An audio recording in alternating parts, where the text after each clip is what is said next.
आज हम क्लास 9 का atoms and molecules chemistry third chapter का एक टॉपिक देखने वाले हैं जिसका नाम से मॉलिक्यूल्स ऑफ एलिमेंट्स। जैसे कि आप जानते होंगे एक मॉलिक्यूल क्या होता है। एक मॉलिक्यूल बनता है जब एटम्स एग्रीगेट होते हैं आपस में और उनके बीच में केमिकल बॉन्ड का फॉर्मेशन होता है, तभी एक मॉलिक्यूल बनता है। लाइक सबसे बेसिक सा अगर आपको एग्जांपल दूं तो H2 हाइड्रोजन का मॉलिक्यूल ये तब बनता है जब दो हाइड्रोजन के एटम्स आपस में केमिकली बॉन्डेड हों, तभी एटम या कह सकते हैं हम मॉलिक्यूल का फॉर्मेशन होता है। एक बार हम इसकी डेफिनेशन पढ़ते हैं और कुछ बेसिक सी डेफिनेशन देख लेते हैं। A molecule is a group of atoms that are chemically bonded together held together by attractive forces. जब अट्रैक्टिव फोर्सेस से वो आपस में जुड़ जाएं, हेल्ड हो जाएं, उसी को हम बोलते हैं मॉलिक्यूल्स। कुछ इस तरीके से फाइन। अब एक बार नेक्स्ट डेफिनेशन भी देख लेते हैं इसकी। A molecule can be defined as the smallest particle of an element. एक एलिमेंट का भी स्मॉलेस्ट पार्टिकल हो सकता है मॉलिक्यूल। लाइक एग्जांपल के तौर पे H2 hydrogen and Cl2 chlorine, ये दोनों ही गैसेज हैं और नॉन मेटल्स हैं दोनों। और अ कंपाउंड, और किसी कंपाउंड का सबसे छोटा हिस्सा भी एक मॉलिक्यूल ही हो सकता है। लाइक एग्जांपल के तौर पर उन्होंने वाटर दिया हुआ है। वाटर के एक बूंद में बात करूं, अगर 1 ग्राम ऑफ वाटर का एक आपने बूंद लिया है तो उसमें नंबर ऑफ एवोगैड्रो मॉलिक्यूल्स होंगे 6.022 into 10⁻23 molecules. That is capable of independent existences. अगर आपने ध्यान से पढ़ा हो केमिस्ट्री में एटम्स एंड मॉलिक्यूल्स को, तो एटम्स कभी भी उनकी इंडिपेंडेंट एग्जिस्टेंस नहीं हो सकती, बिकॉज एटम्स रिएक्टिव होते हैं। बट मॉलिक्यूल आपस में स्टेबल होते हैं और एटम्स अनस्टेबल होते हैं, तो मॉलिक्यूल्स एग्जिस्ट कर सकते हैं। इंडिपेंडेंट एग्जिस्टेंस पॉसिबल है मॉलिक्यूल्स की, बट एटम्स की नहीं है। And shows all the properties of that substance. और जिस सब्सटेंस से मॉलिक्यूल का फॉर्मेशन हुआ है वो उसकी सारी ही प्रॉपर्टीज को शो करते हैं। अब पढ़ते हैं थर्ड डेफिनेशन एक बार। Atoms of the same element, example oxygen, और of different elements, example water, can join together to form molecules. अब सेम टाइप के एटम्स कंबाइन होके भी मॉलिक्यूल फॉर्मेशन करते हैं और डिफरेंट एलिमेंट्स के एटम्स जुड़ के भी मॉलिक्यूल का ही फॉर्मेशन करते हैं। एग्जाम्पल के तौर पे आपको यहाँ पे दिया हुआ है ऑक्सीजन एंड यहाँ पे दिया हुआ है वाटर। हम जो सेम तरीके के एटम्स से मिलके मॉलिक्यूल का फॉर्मेशन होता है उसको बोलते हैं हम होमो एटम्स या होमो एटॉमिक। और जो डिफरेंट तरीके के एटम से मिलके मॉलिक्यूल का फॉर्मेशन होता है हम उसे बोलते हैं हेट्रो एटॉमिक।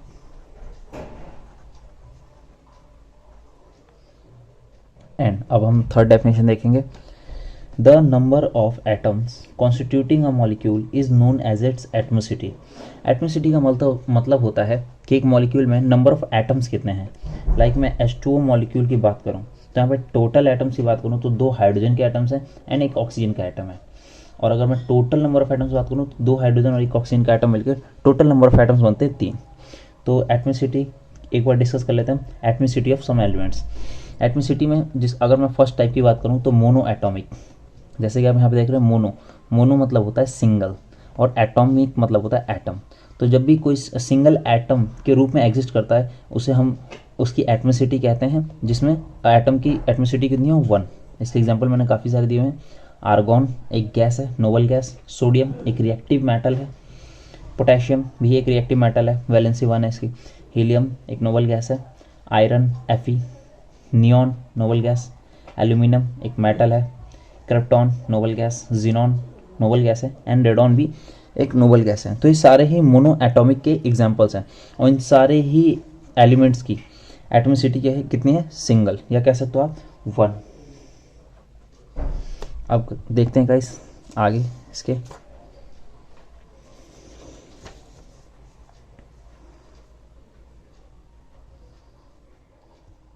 अब गाइस देखेंगे अगला है डायटोमिक। तो डायटोमिक में आप अगर रूट वर्ड्स को ब्रेक करके देखेंगे तो डाई मतलब होता है 2 और एटॉमिक का मतलब अभी आपको मैंने बताया था एटम। तो डायटोमिक में एटमोसिटी हर एक मॉलिक्यूल की होगी 2।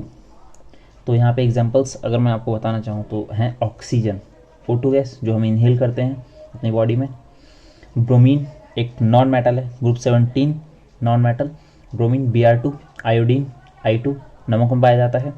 हाइड्रोजन H2 जो कि हमारे एटमॉस्फेयर में, और हर एक वाटर के मॉलिक्यूल में 2 हाइड्रोजन के एटम्स होते हैं H2, और ये गैस के रूप में प्रेजेंट है हमारे एटमॉस्फेयर में।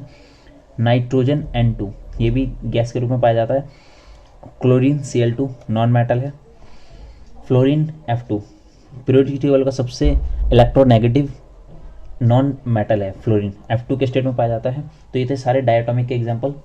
अब बात करूं थर्ड एटमॉसिटी का type, try atomic. Try atomic में भी अगर आप वर्ड्स को ब्रेक करेंगे तो ट्राई मतलब होता है 3, एटॉमिक मतलब एटम्स, तो वो मॉलिक्यूल जो 3 एटम्स से मिलके बना हुआ है उसको बोलते हैं ट्राई एटॉमिक।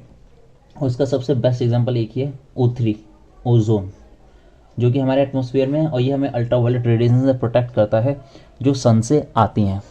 अब इसके बाद एक और एग्जांपल मैंने लिखा हुआ है H3+, और इसका नाम है ट्राई हाइड्रोजन कैटायन, बट ये आपको बड़ी क्लास में पढ़ना है, स्टिल मैंने यहाँ पे ऐड कर दिया बिकॉज ओजोन के अलावा एक और एग्जांपल चाहिए था हमें, तो वही मैंने ऐड कर दिया यहाँ पे H3+ ट्राइजन। तो ये था ट्राई एटॉमिक जहाँ पे हर एक मॉलिक्यूल की एटमॉसिटी कितनी है 3 3। अब बात करता हूँ मैं टेट्रा एटॉमिक। तो टेट्रा एटॉमिक वर्ड को भी आप जब ब्रेक करके देखेंगे तो टेट्रा का मतलब होता है 4 एंड एटॉमिक का मतलब होता है एटम। और टेट्रा एटॉमिक में सबसे बेस्ट एग्जांपल फॉस्फोरस का मॉलिक्यूल है P4, हमेशा P4 के रूप में एग्जिस्ट करता है, जहाँ पे इसकी फॉस्फोरस के मॉलिक्यूल की एटमॉसिटी कितनी है 4। अब गाइस हमारे पास बचा एक आखिरी पॉली एटॉमिक। तो पॉली मतलब यहाँ भी आप वर्ड्स को ब्रेक करेंगे तो पाएंगे पॉली मतलब होता है मैनी का मतलब होता है बहुत सारे, और एटम का मतलब एटम्स, जहाँ पे 4 या 4 से अधिक एटम्स आपस में जुड़ के मॉलिक्यूल का फॉर्मेशन करते हैं उसको बोलते हैं पॉली एटॉमिक। और पॉली एटॉमिक का सबसे अच्छा एग्जाम्पल, सबसे अच्छा उदाहरण है एसिड, सल्फर का मॉलिक्यूल, और ये एक रिंग के रूप में पाया जाता है, एक ताज के रूप में इसका एक शेप होता है एसिड, और एक रिंग बनाता है गोल्ड रिंग आपस में जुड़ के, और ये एक प्रॉपर्टी को फॉलो करता है जिसे हम कहते हैं कैटेनेशन। तो ये था guys total atomicity chapter, atomicity का एक टॉपिक। और इसके अलावा भी अगर आपको कोई टॉपिक चाहिए हो तो आप कमेंट करके बता सकते हैं। Thank you.